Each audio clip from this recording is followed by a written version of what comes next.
네, 오늘 새벽으로 예정이 되어 있던 연방준비제도 의사회의 의사로 공개는 일단 출구 전략의 연내 시행, 출구 전략의 축소를 연내 시행하겠다는 부분이 일단은 기정사실화를 확인시켜준 내용입니다.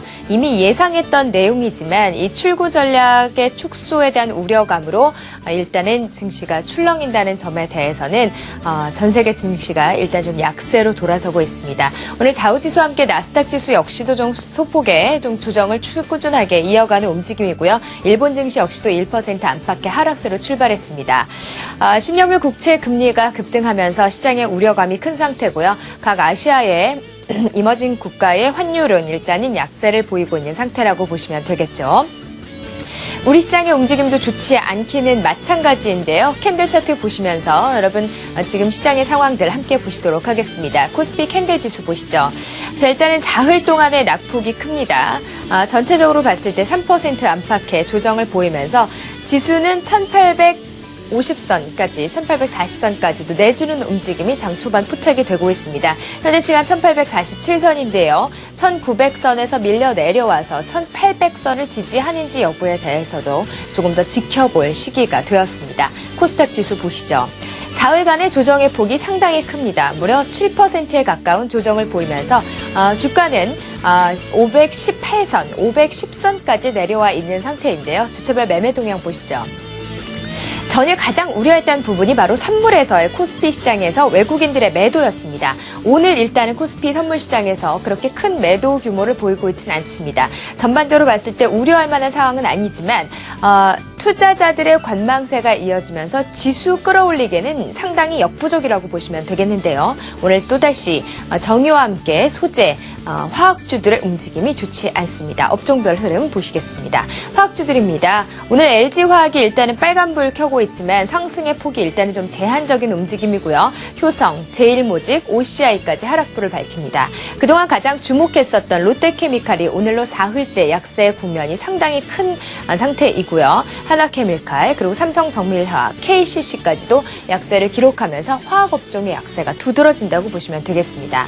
이 가운데서도 외국인이 사는 종목이 있습니다. 4일간 쉬어갔었던 현대차 그룹주 장 마감 쪽으로 가면서 빨간불을 밝히려고 노력했는데요. 오늘 특히나 기아차의 흐름이 상당히 긍정적이고요. 현대차도 오늘 외국계 창구를 통한 매수세가 유입되면서 0.87% 나흘 만에 반등을 시도하고 있습니다. 특히나 기아차 같은 경우는 미국에서의 리콜 소식까지 들리면서 좋지 않은 흐름들이 나오고 있지만 환율 급등 속에서 일단은 여러 가지 동남아의 위기가 오히려 기회가 될 수 있다는 전망들까지도 나오고 있는 상태입니다. 코스닥 시장의 시가총액 상위 종목들 보시죠. 오늘 셀트리온이 1% 이상 추가적으로 하락하고 있습니다. 4만 원대 터치했었던 서울반도체 역시 하락률을 기록하면서 코스닥 시장의 낙폭이 상당히 심화되고 투심면에서도 민감하게 반응하는 것이 사실이죠. CJ 오쇼핑과 함께 GS홈쇼핑이 멀리 물러납니다. 주가의 상승폭이 상당히 두드러졌던 상반기와 비교한다면 조정의 폭도 그만큼 크다고 볼 수가 있겠는데요. 오늘 IT 부품주들도 대부분 쉬어가면서 시장 약세 국면에서 크게 눈에 띄는 종목이 없습니다. 시황센터였습니다. 네, 오늘 1부 이 시간 역시 동양증권의 서동구 부장과 함께하겠습니다. 안녕하세요. 네, 안녕하세요. 네, 사실 인도라든지 인도네시아의 주가의 하락이 어제 오늘 일은 아닌데 그렇습니다. 특히나 그저께부터 우리 시장에서 부각되면서 아시아 주요 증시 내에서도 상당히 큰 폭으로 상대적으로 하락을 하고 있거든요. 오늘 같은 경우에는 5일 이평선까지 다 내준 상황인데 추가 하락을 염두에 둬야 할지, 왜 우리나라가 이렇게 물론 펀더멘탈은 견조하다라는 이야기가 나오고 있지만 타격이 크게 나오는지 궁금한데요. 이 시간뿐만 아니라 다른 시간을 통해서도 여러분들 많은 내용을 접하셨겠지만 한마디로 얘기한다면은 심리적인 흐름과 수급이라는 부분이 맞물리면서 우리 시장이 단기간에 이렇게 또 급락을 하고 있다라고 보시면 될 것 같습니다. 결론적으로 말씀드리면요, 어설픈 반등을 우리가 기대할 수는 없겠지만은 그렇다고 지나치게 어떤 투자 심리가 위축이 되면서 투매에 동참하는 듯한 이러한 모습들은 좀 자제하는 게 좋지 않겠나, 이렇게 먼저 좀 말씀을 좀 드리고 싶습니다. 종합주가 지수의 월봉의 모습을 한번 좀 보면서 말씀을 좀 드리도록 하겠는데요. 물론 기술적인 흐름에서 우리가 차트만을 가지고 얘기할 수는 없습니다만은 하나의 흐름을 우리가 예상을 해볼 수 있다라고 볼 수가 있겠죠. 밴드상에서 본다라면은 빨간 선 볼린저 밴드의 상단이 2046포인트에 놓여져 있고요. 하한선이 1826포인트에 놓여져 있습니다. 지난 6월 달에도 출구 전략 얘기가 나오면서 순식간에 2000포인트에서 1770포인트 까지 급락하는 이러한 모습들이 놓여져 있었습니다만은 당시에 밴드 하한선 1813에서 지지를 받아주고 지난달에 반등하는 모습을 나타내고 있다라는 거죠. 오늘 시장에서의 기준점을 본다라면 역시 1826포인트로 지난 6월 달 대비해서면은 7월 달, 8월 달 계속 밴드 하단이 올라오고 있다라는 얘기입니다. 오늘 장중 저점 1838포인트를 기록하면서 뭔가 반등 시도, 낙폭을 좀 줄이는 모습들이 연출되고 있는데요. 큰 흐름에서 본다라면은 이 1830선과 2040선에서의 어떤 그 박스권의 흐름이 크게 전개가 되고 있고 그 가운데 속에서 중심선 라인이 결과적으로는 바로 1936포인트에 놓여져 있다라는 거죠. 그런 측면에서 본다면 지금은 여러 가지 대내외적인 악재로 인해서 급락하는 모습들이지만은 밴드의 하단선과 지지를 받을 만한 위치에 놓여져 있다는 것을 염두에 둔다면 현재 시점에서는 여러분들이 이미 단기적인 매도 타이밍은 놓쳤다. 다시 말씀드린다면 이미 이 시간을 통해서도 그렇고 어떠한 섣부른 기대감보다는 오히려 소나기를 피하고 위험 관리를 해야 되고 비중을 늘려야 되는 그런 시점이었다라면 이제는 오히려 여러분들 공포에 휩싸이기보다는 어떤 반등을 기다리는 이러한 전략이 현재 구간에서는 필요한 상황이다라고 말씀을 좀 드리겠습니다. 네. 그리고 수급상 우리가 또 짚어봐야 할 점이 외국인의 매매입니다. 어제 같은 경우에는 외국인 현 선물시장 동반 순매도에 나섰는데 선물시장에서 1조 2천 계약 넘게 순매도를 했거든요. 물론 오늘은 다시 순매수세가 들어오고 있기는 하지만 외국인의 특히나 선물 시장에서의 매매 동향 어떤 점에 포인트를 맞춰봐야 될까요? 일단은 뭐 선물 쪽에서 12,000계약이나 하루 만에 그렇게 매도를 하거나 또는 뭐 10,000계약 정도의 매수를 보인다고 했을 때는 단기적으로 어떠한 그 변동성을 이용한 투기적인 세력들이 들어오는 거다라고 보시면 됩니다. 이것이 연속성 있게 이어지지는 못하는 거죠. 그러나 지금 현재 시점에서 본다라면은 오히려 코스피 200과 선물과의 어떤 베이시스가 백오데이션을 기록해주면서 계속해서 프로그램 매수가 들어오기보다는 매도가 나오고 있다는 것이 부담스러운 겁니다. 현물 시장 쪽에서 사실상 외국인들의 어떤 매도 규모는 크지 않고요. 어제도 마찬가지였죠. 그리고 오늘도 현재 시점에서는 오히려 매도보다는 소폭이나마 매수를 보여주고 있는 상황들인데 상대적으로 코스닥 시장 쪽에서의 외국인들의 매도가 늘어나면서 코스닥 시장이 크게 흔들리는 모습들이 나타나고 있습니다.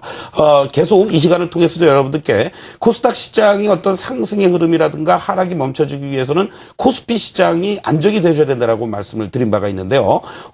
우리가 이머징 시장이 흔들리고 그러한 과정들 속에서 선진 시장과의 차별화가 나타나는 것처럼 같은 주식의 위험 자산이라는 측면에서 본다면은 코스피 시장보다는 코스닥 시장이 상대적으로 더 위험한 상품군이다라고 볼 수가 있습니다. 거기에 현재 시점에서 본다면은 펀드멘탈 대비해서 고평가 논란이 계속해서 나타나고 있고 실적 발표와 관련돼서 예상치보다도 못한 이러한 실적들 또는 매출은 증가하지만 영업이익률은 떨어진다든가 이런 어떤 문제점들이 계속 부각이 되고 있었다라는 거죠. 거기에다가 또 단기적으로 어떤 테마를 형성하면서 움직여줄 만한 시점에서 최근 들어서는 평화공원 조성과 관련된 테마주들의 급등과 관련돼서 감독원의 그 전격적인 어떤 그 작전조사 착수 소식이라든가 이런 부분들도 심리 자체를 크게 위축시키는 이러한 요인들로 작용이 되면서 코스닥 시장의 움직임들이 코스피보다도 더 하락폭이 커지는 현상이 나타나고 있다는 것을 염두에 둔다면은 1차적으로 단기적으로 접근을 하더라도 코스닥을 먼저 접근하기보다는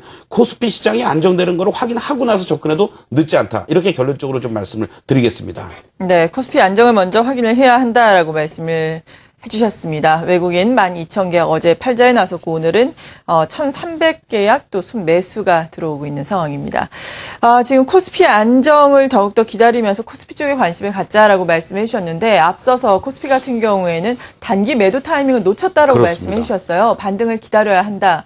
그렇다면 반등을 기다리면서 지금 저가 매수에 나서야 하는지 사실 이게 어렵잖아요. 그렇습니다. 반등을 기다리면서 그저 홀딩을 해야 하는지 궁금하네요. 두 가지의 형태로 여러분들께 좀 말씀을 드리고 말씀드리고 싶습니다. 매매가 발 빠르신 분들은 이번 구간에서도 빠르게 매도를 해서 뭐 손실을 받든 이익을 받든 현금 비중을 좀 늘려놓으셨을 겁니다. 그러나 뭐 그렇게까지 뭐 빠지겠어? 뭐 괜찮아. 나는 좀 버텨볼래. 하신 분들은 오늘 어떻게 보면은 상당히 공포감을 느끼는 시점이 돼 있는 상황입니다. 그렇죠. 단기간에 뭐 100포인트 가까이 빠졌으니까 말이죠. 바로 이러한 것들이 역으로 우리가 심리 자체를 조절할 필요가 있지 않겠느냐. 이렇게 말씀을 드리면서 만약에 현금을 가지고 계신 분들은 오늘 저점에서 오늘 1840, 30포인트 내외에서는 바로 경기 민감주 쪽들 오늘 상당히 그 자동차 쪽들이 안정적인 흐름을 보여주고 있죠. 그러면서 의외로 아시아 시장 쪽들의 인도라든가 인도네시아의 그런 외환 위기와 관련된 움직임이 전개가 되면서 철강 쪽이라든가 화학 관련주들이 또 단기간에 낙폭이 컸습니다.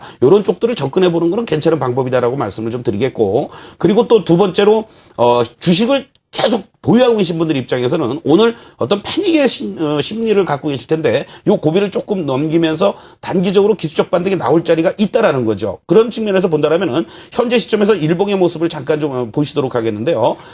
오늘 급락하고 개파락하면서 어떤 시초가를 중심으로 한 공방이 벌어지고 빨간 십장의 캔들이 나타나고 있다라는 것은 단기간에 급락이 좀 저지가 되면서 뭔가 반등을 시도할 수 있는 자리들이 나오고 있다. 이렇게도 볼 수가 있습니다. 이런 차원에서 본다라면 목표를 크게 잡지 마시고요. 1차적으로는 바로 1880에서부터 21선이 꺾어져 내려오고 있는 자리가 지금 1900선에서 있습니다. 결국 그렇다면 1880선과 1900선에 근접했을 때는 비중을 주식 비중을 늘리면서 주식 비중을 줄이면서 현금을 더 늘려나가는 이러한 전략으로 지금 대응을 하는 것이 좀 더 효과적이지 않겠느냐 이렇게 강조를 좀 드리겠습니다. 네, 오늘 우리가 알아둬야 할 핵심 포인트들 그리고 투자 전략에 대해서 먼저 도움 말씀 들어봤고요. 계속해서 또 이슈가 들어오는 대로 연결해서 자세한 내용 알아보겠습니다.